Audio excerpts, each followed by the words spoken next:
तो फ्रेंड्स आज हम बात करने वाले हैं यहाँ पर जमीन सर्वे की, जहाँ पर समय सीमा सरकार के द्वारा तय कर दिया गया। रैयतों के दस्तावेज अपलोड करने से लेकर अंतिम दस्तावेज के प्रकाशन में करीब आपको 1 साल लगेंगे। जमीन सर्वे 360 दिन में पूरा हुआ। यहाँ पर देख सकते हैं हिंदुस्तान की हेडलाइंस है। यहाँ पर इस दौरान 2 बार रैयतों को मिलेगा। यहाँ पर देख सकते हैं कि आपको 2 बार रैयतों को मिलेगा जमीन के तैयार प्रारूप में सुधार का मौका। पूरी प्रक्रिया में 15-15 दिन का जो है 2 बार आपको मौका दिया जाएगा जो भी सुधार है। जमीन स्वामित्व के लिए यहाँ पर जो है जो भी आपका डॉक्यूमेंट है वो हम थोड़ा आपको दिखा देते हैं थोड़ा जूम करके। तो यहाँ पर देख सकते हैं कि जमीन स्वामित्व के लिए प्रमाण के लिए जरूरी जो है आप जमीन सर्वे के दौरान संबंधित अपनी जमीन से जुड़ा कोई भी दस्तावेज आप दे सकते हैं जिससे साबित हो कि वह जमीन आपकी है। उसमें जमीन का आपको खतियान हो सकता है या रसीद हो सकता है, दाखिल खारिज हो सकता है, जमीन के स्वामित्व में संबंधित अन्य कोई सरकारी दस्तावेज हो सकता है।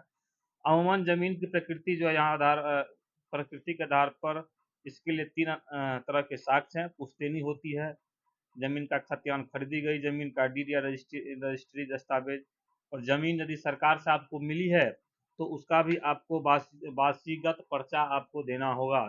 यदि सरकार से आपको जमीन मिला है तो उसको आपके पास पर्चा होना जरूरी है।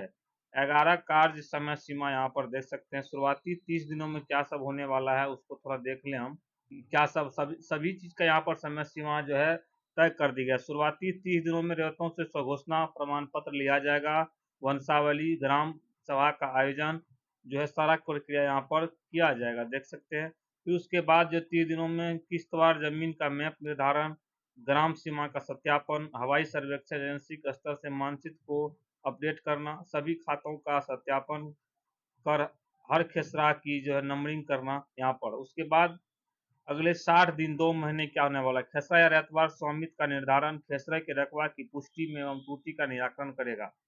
तो यहाँ पर जो है समय बाय समय बांट दिया गया है, तो किसान भाई समय देख लें अपना, उस समय के रहते हुए ही आप अपना कार्य कर ले। फिर 15 दिन क्या है खेसरा पंजी के आधार पर। तो ये सारे कार्य आप देख सकते हैं कि आपको इस सारे कार्य होने में 1 साल का समय लगेगा, और आप कोई घबराए नहीं, आप समय सीमा के अंदर सारी प्रक्रिया पूरा कर ले। और यहाँ पर हमारे बहुत सारे किसान भाई हैं, उनका यहाँ पर सवाल रहता है कि फॉर्म जो है डाउनलोड कर आवेदन भी कर सकते थे। जो हमारे किसान भाई गांव में नहीं है वो क्या कर पाएंगे, तो फॉर्म डाउनलोड कर ऑनलाइन जो है आपको आवेदन भी कर सकते हैं। विभागीय वेबसाइट है यहाँ पर, आयुष विभाग की वेबसाइट जो है land.bihar.gov.in से वंशावली लेकर जमीन सर्वे से संबंधित सभी तरह के यहाँ पर फॉर्म है, उसको आप डाउनलोड कर लें, या आपने किसी भी साइबर कैफे के पास जाएंगे तो उससे आप फॉर्म डाउनलोड करके निकलवा सकते हैं, उसको भी भर के आप ऑनलाइन भी कर सकते हैं। तो यहाँ पर दाखिल खारिज नहीं हुआ तो कोई बात नहीं। सबसे बड़ी बात यहाँ पर किसान भाइयों के लिए है कि मेरा जमीन जो है पुराना केवाला है और दाखिल खारिज नहीं हुआ है, तो उससे कोई घबराने की बात नहीं है। यदि आपकी जमीन दाखिल खारिज नहीं हुई है तो उसके लिए भी यहाँ पर हम देखिए क्या है। तो उसके लिए यहाँ पर अगर किसी की जमीन की रसीद अपडेट नहीं है तो पुरानी रसीद भी मान्य होगी। यदि किसी की जमीन अपडेट नहीं है तो पुरानी रसीद पर भी उसको मान करना होगा। अगर मोटेशन नहीं है तो उससे फर्क नहीं पड़ेगा।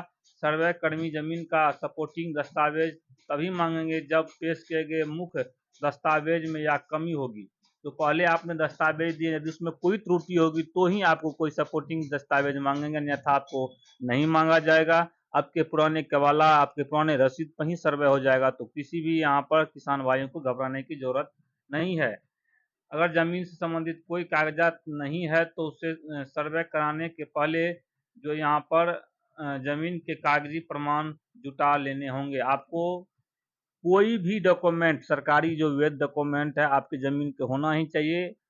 आपके चाहे खतियान हो, आपके चाहे डीड नंबर कवाला हो, चाहे आपके पुराना रसीद हो, कोई भी डॉक्यूमेंट है तो आपका सर्वे होगा, उसमें कोई डरने की बात नहीं है किसी भी किसान भाइयों को।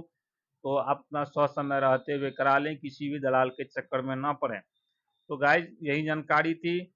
जो है आपको वीडियो कैसा लगा जरूर कमेंट में बताएं, और दोस्तों के साथ जरूर शेयर करें, और भी किसान भाइयों को शेयर करें ताकि वो भी जानकारी अपना जो है रख पाएं और कहीं जो है दलाल के चक्कर में ना पड़ेंगे, और अपना कागजात समय रहते हुए जुटा पाएंगे। थैंक यू हमारे किसान भाइयों, हम मिलते हैं अगले वीडियो में।